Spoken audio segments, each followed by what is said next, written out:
So this is the work I've presented for the show here.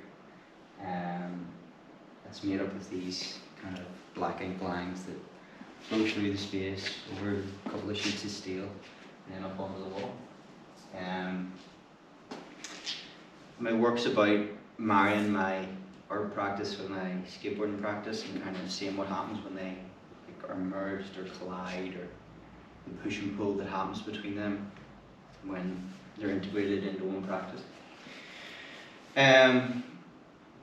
So thinking about that and moving forward, like, I'm informed by sort of my life as a skateboarder and those things I've done. I've done it for a very long time, so it's kind of the way I see the world and how I interact with the world. So what I've done is used 2 sheets of steel which are hooked up to a speaker, and when the steel is moved on or walked on, or anything that causes a vibration hits the steel, you get a sound playing through the speaker.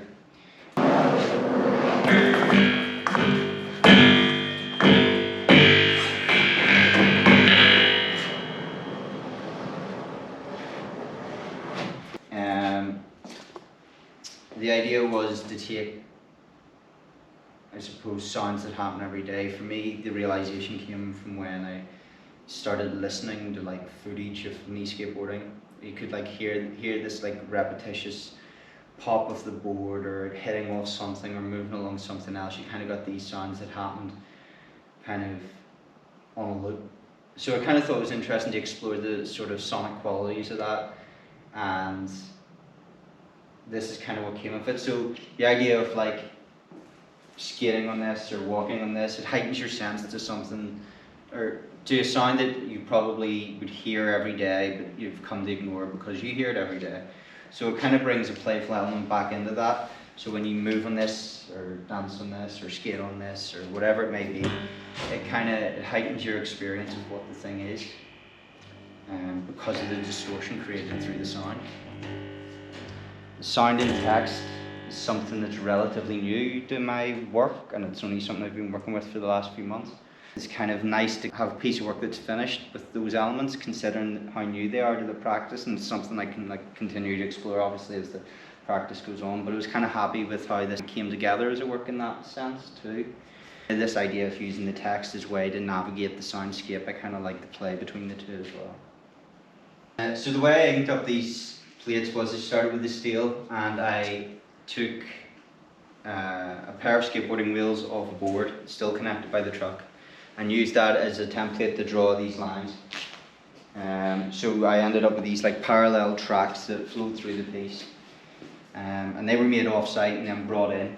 And when they were brought in, then I started to lay it out of the space and left them open-ended so they could go either way and sort of expand out, and kind of pushing the boundaries of where the art starts and ends, you know. I've made reference to kind of different sort of street cultures or sort of subcultural things, so I've used these like graffiti markers to make the lettering and then continue the lines beyond the width of the steel. The reason I used the lino ink before as well was you kind of get this really nice detail in the ink here, so you can almost see like the track of the wheels as well of the skateboard. So it's quite subtle, but it's nice. There's some depth to it, I guess.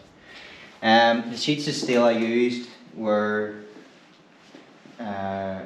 stuff I had at home, and during the first lockdown, my garden is predominantly just a grass lawn, so I just put these down on the grass, and a series of 3 or 4 of these were put on the floor, and I kind of was able to skate that way because obviously couldn't leave home to do that, so it was kind of like a needs must thing. But it's kind of added this really nice texture or patina in some way, where it's lifted off like the protective oils. You get these kind of marks of where the wheels have been, and kind of really nice organic shapes, and then they've oxidized and rusted, and you kind of get the patina in the steel. When it came to the text, I was drawing inspiration from people like Chomsky or Nato Thompson, Terence McKenna as well, who's this idea of like not consuming culture and fighting against sort of consumerist natures, or really like being conscious of what you're consuming and why you're consuming it, and then being responsible with what you consume, and how you then portray something else as well.